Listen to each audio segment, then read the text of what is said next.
नमस्कार दर्शक बंधु। दीर्घ 71 वर्ष परे हेबाकु जाउछि दुईटी महासंयोग।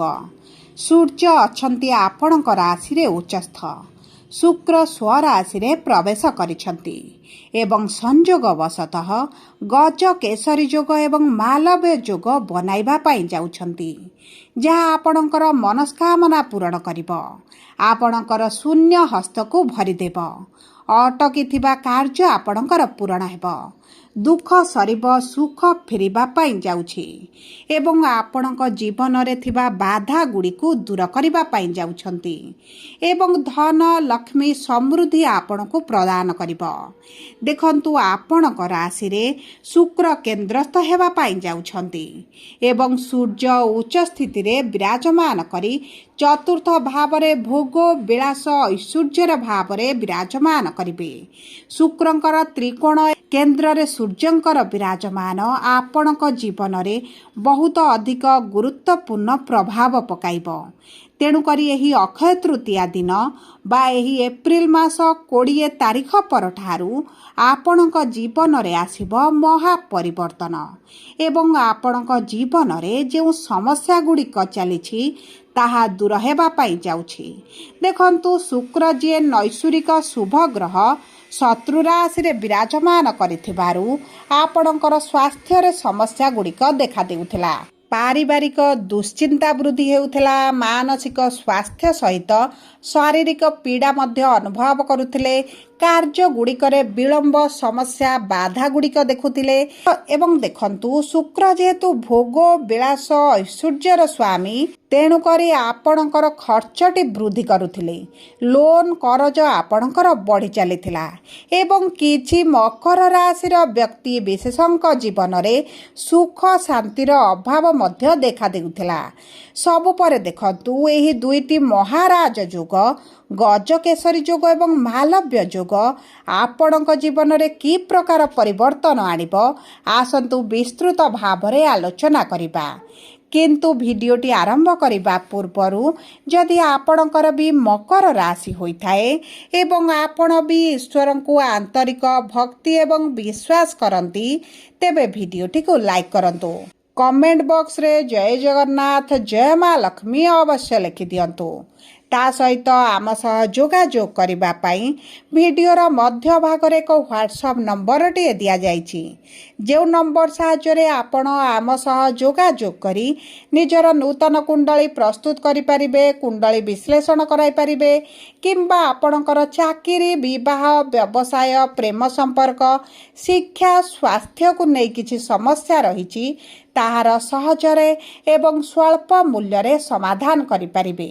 सेथिपाई आपण आम सह भिडियोरा शेष पर्यंत जोड़ी होई रुहंतु एवं व्हाट्सएप नंबर माध्यम रे आम सह जोगाजोग करी खूब कम मूल्य रे आपणक समस्यार समाधान करंतु।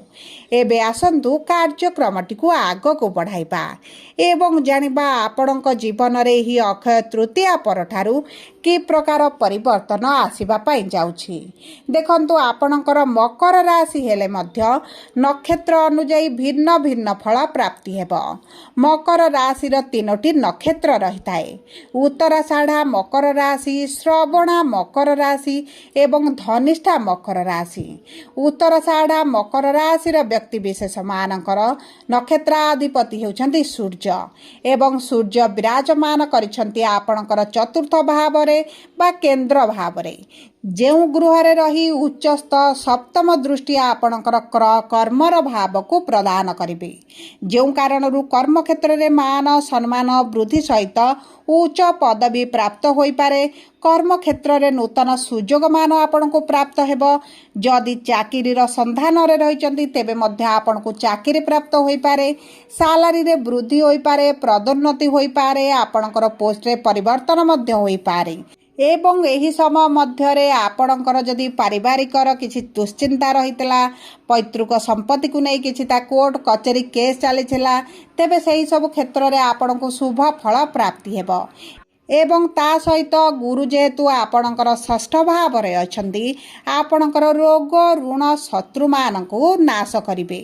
ଆପଣଙ୍କର ଯଦି କର୍ମକ୍ଷେତ୍ର ହେଉ କିମ୍ବା ଆପଣଙ୍କର ପାରିବାରିକ ଚତୁଃପାର୍ଶ୍ୱରେ ଶତ୍ରୁ ବୃଦ୍ଧି ଘଟିଥିଲେ, ତେବେ ମଧ୍ୟ ଆପଣଙ୍କଠାରୁ ଶତ୍ରୁମାନଙ୍କଠାରୁ ରକ୍ଷା କରିବେ।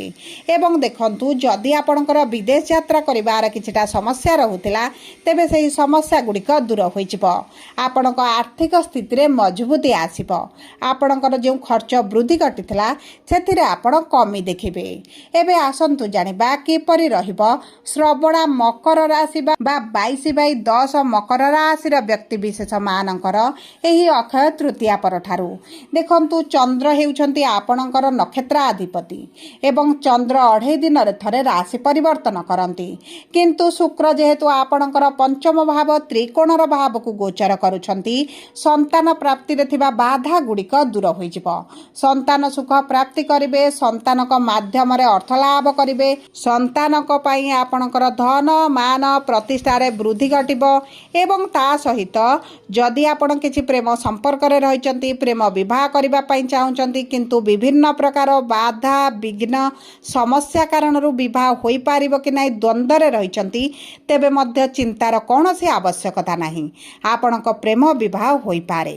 ଏବଂ ତା ସହିତ ଯେଉଁ ବ୍ୟକ୍ତିମାନଙ୍କର ଶିକ୍ଷା କ୍ଷେତ୍ରରେ ସମସ୍ୟା ରହିଥିଲା, ଉଚ୍ଚଶିକ୍ଷା କରିବାର ଅଭିଳାଷ ରହିଥିଲା, ପୂରଣ ହୋଇପାରୁନଥିଲା, ତେବେ ମଧ୍ୟ ଆପଣ ଉଚ୍ଚଶିକ୍ଷା କରିପାରନ୍ତି। ଆପଣଙ୍କ କ୍ୟାରିୟରରେ ଆପଣ ଗ୍ରୋଥ୍ ଦେଖିବେ।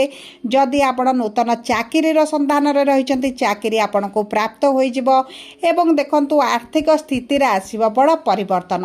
ଅଚାନକ ଧନ ଲାଭ ହୋଇପାରେ, ସରକାରୀ ସ୍ତରରୁ ସାହାଯ୍ୟ ରାଶି ପ୍ରାପ୍ତ ହୋଇପାରେ କିମ୍ବା ଆପଣଙ୍କର ପୈତୃକ ସମ୍ପତ୍ତିରୁ ଆପଣଙ୍କୁ ପ୍ରାପ୍ୟ ମିଳିପାରେ। ଯଦି ଆପଣଙ୍କ ବିରୁଦ୍ଧରେ କିଛି କୋର୍ଟ କଚେରୀ କେସ୍ ଚାଲିଥିଲା, ତେବେ ମଧ୍ୟ ଆପଣ ସେଥିରୁ ବାହାରକୁ ଆସିପାରନ୍ତି। ଏବେ ଆସନ୍ତୁ ଜାଣିବା କିପରି ରହିବ ଧନିଷ୍ଠା ମକର ରାଶି ବା 23/10 ମକର ରାଶିର ବ୍ୟକ୍ତିବିଶେଷମାନଙ୍କର ଏହି ଅକ୍ଷୟ ତୃତୀୟା ପରଠାରୁ। ଦେଖନ୍ତୁ, ମଙ୍ଗଳ ହେଉଛନ୍ତି ଆପଣଙ୍କର ନକ୍ଷତ୍ରାଧିପତି ଏବଂ ବିରାଜମାନ କରିଛନ୍ତି ତୃତୀୟ ଭାବରେ। ଆପଣ ଯଦି ଇନଫ୍ଲୁଏନ୍ସର ଅଛନ୍ତି, IT ସେକ୍ଟର ଅଛନ୍ତି, AI ଫିଲ୍ଡରେ ଅଛନ୍ତି କିମ୍ବା ଅନଲାଇନ୍ ରିଲେଟେଡ୍ କିଛିଟା କାର୍ଯ୍ୟ କରୁଛନ୍ତି, ଏକ୍ସପୋର୍ଟ ଇମ୍ପୋର୍ଟ କାର୍ଯ୍ୟ କରୁଛନ୍ତି, ଟ୍ରାନ୍ସପୋର୍ଟରେ କାର୍ଯ୍ୟରତ ଅଛନ୍ତି, ତେବେ ଭାଗ୍ୟ ଆପଣଙ୍କର ବହୁତ ଅଧିକ ସାଥ ଦେବ। ଏହି ସମୟ ମଧ୍ୟରେ ଯଦି ଆପଣ ନୂତନ କ୍ୟାରିୟର ସନ୍ଧାନରେ ରହିଛନ୍ତି, ତେବେ ମଧ୍ୟ ଆପଣଙ୍କ ପାଇଁ ଅତି ଉତ୍ତମ ରହିବ।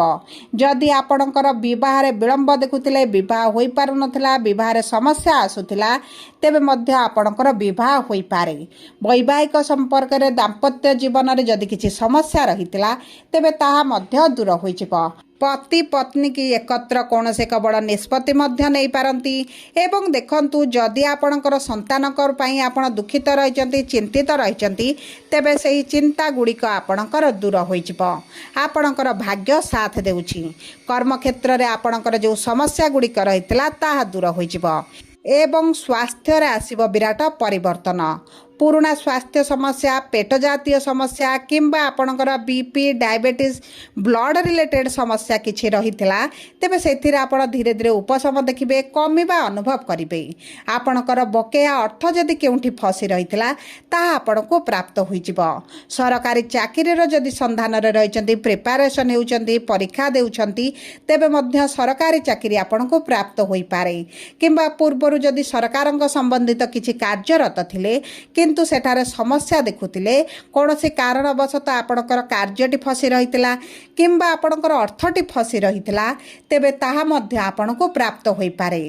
ସବୁଠାରୁ ବଡ଼ କଥା ହେଉଛି, ଆପଣ ଯଦି ଜମି ଭୂମି ଯାନବାହନ କ୍ରୟ କରିବା ପାଇଁ ଚାହୁଁଥିଲେ, ତେବେ ଆପଣଙ୍କୁ ଉତ୍ତମ ଫଳ ପ୍ରାପ୍ତି ହେବ। ଏବଂ ଏହି ଅକ୍ଷୟ ତୃତୀୟା ଦିନ ଯଦି ଆପଣ କିଛିଟା ଶୁଭ କାର୍ଯ୍ୟ ଆରମ୍ଭ କରିବା ପାଇଁ ଚିନ୍ତା କରୁଛନ୍ତି, ତେବେ ଆପଣଙ୍କୁ ଭବିଷ୍ୟତରେ ଶୁଭ ଫଳ ପ୍ରଦାନ କରିବ। ସବୁ ପରେ ଅଶୁଭତ୍ୱକୁ ଦୂର କରି ଶୁଭାଶୁଭ ଫଳକୁ ବୃଦ୍ଧି କରିବା ପାଇଁ ଆପଣ ପ୍ରତିଦିନ ଶନିଙ୍କର ବୀଜ ମନ୍ତ୍ର ଜପ କରିବା ସହିତ ଶ୍ରୀ ସୂକ୍ତମ୍ ପାଠ କରନ୍ତୁ ଏବଂ ଓಂ ନମୋ ଭଗବତେ भगवते वासुदेवाय मंत्र प्रतिदिन 108 थर पाठ करंतु। परिवार रे आर्थिक समस्या को दूर करने एही अक्षय तृतीया दिन गृह को गोटे खंड हलदीटे आणंतु एवं चाउल डबा हेउ चाउल बस्तारे आपण रखंतु। एहा आपणकर गजकेसरी जोगटी बनाई थाए एवं परिवार रु नकारात्मक एनर्जी की दूर करने आपण लुण डबारे 2टी लवंग रखंतु। यह परिवार रु नकारात्मक शक्ति को दूर करिबो एवं ता सहित प्रतिदिन हनुमान चालीसा पाठ करंतु। आपणक पई उत्तम रहिबो। जदि आपणकर मकर राशि होइता है वीडियोटी किभଳି लागला कमेंट बॉक्स रे लिखि जणांतु। जदि आपणक प्रियजनकर मकर राशि होइता है वीडियोटी तांको सहित शेयर करंतु। जदि प्रथम थर आम चैनल को आसी छंती चैनल टी को सब्सक्राइब करंतु।